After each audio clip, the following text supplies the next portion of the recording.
Ricardo Ibarra, you're the president of the Spanish Youth Council. Thank you for joining us at INSEAD Knowledge. You've been participating in a roundtable on youth unemployment and the problems that the youth face in your country particularly, where more than 50%, 57% I think, of people under 25 are without a job. Unemployment overall in Spain is very, very high too. Could you tell us what does this mean for Spain? Can Spain survive? Are we on the brink of civil unrest? People outside Spain cannot fathom how can a country carry on with such a high unemployment rate.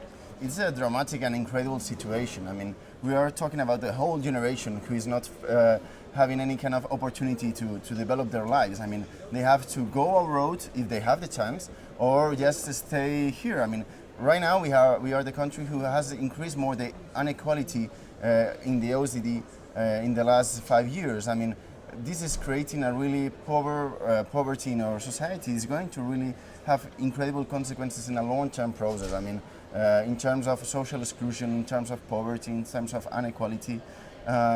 This is something that we should take a decision and take measures. But it's not only a problem of Spain itself, it's a European problem. I mean, we have a common monetary union, and we have to have a common solution for these kind of problems. I mean, we don't have the sovereignty in our monetary decisions because we are in the in the euro. So we should make a European solution. Otherwise, Spain, but also Greece, Cyprus, and then Portugal and Italy will be absolutely in a dramatic situation, and we will have two Europes, the north and the south.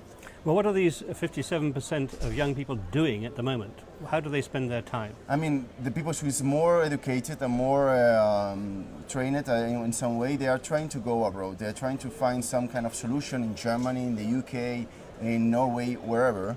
And there is been an incredible brain drop in Spain right now, and it's going to be even more. But the other people is trying to have some kind of solution, maybe trying to study more, maybe trying to look for some training. Otherwise, they are just depending on their families. If their families have some kind of network that they can support them, this is the only way that they can survive. I mean, they are trying to do anything, but they have already masters and they are really well educated.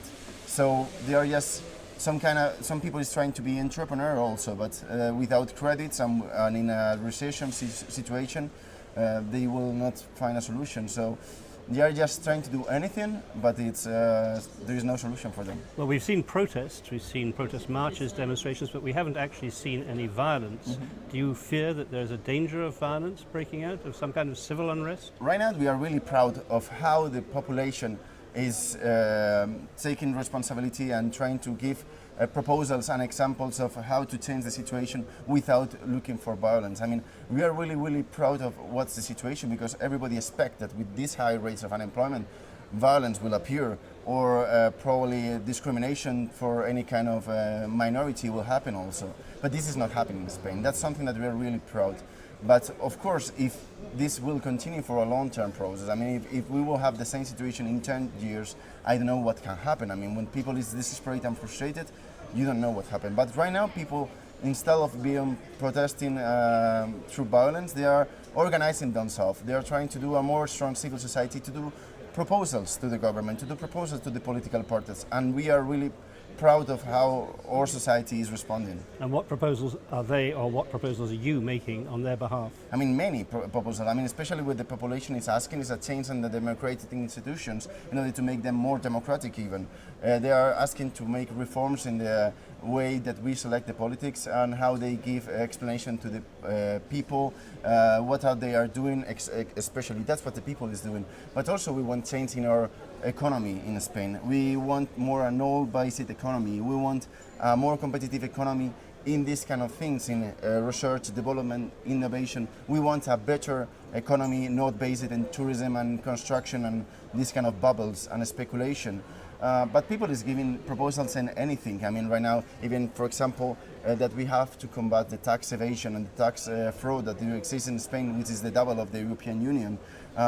And we should not give more cuts to our budget, and if we want to balance, maybe we have to go to the incomes and make more proportional tax system these kind of things. People is giving a really interesting proposals. What about the flexibility of the labour market? That's something that has been proposed by the OECD, among other organisations, and also flexibility of wages. Is that something that you would agree with, or is it something you're fighting Absolutely against? not. I mean, we have already a really flexible system in Spain. I mean, you can hire young people for 1 year and you can fire him without having to pay him anything. That's a contract that we have right now, and which is we have a really low wages right now in Spain, and this is not giving us a solution. I mean, if you reduce the low wages, you will have less domestic demand, and you will destroy the middle and low classes.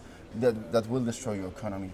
I mean, you can ask for flex security when you have a really strong social protect country, like for example Denmark, where they have a great flex security system, but also they have a really social protection system. This is not the key solution. I mean, if we want to have cheaper workers, you will always find a country in another part of the world who is going willingness to do it cheaper, and we will destroy all the demand, because we cannot forget that the capitalism works because people expend money. So if they don't have money to expend, it will not be capitalism.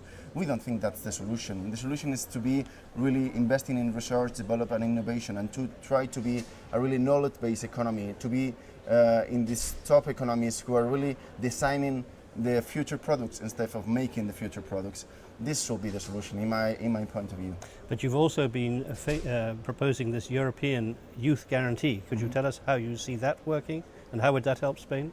Yeah, I don't think it will be the best solution, but at least it will be a great tool for the young people, especially in this situation of 57% of unemployment.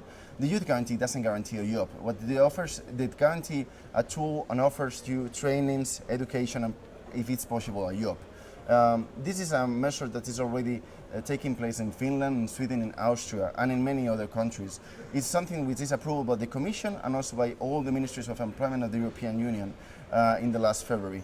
It's a concrete measure who guarantee that in a period not longer than 4 months, a young person will receive or a training or an apprenticeship or a job.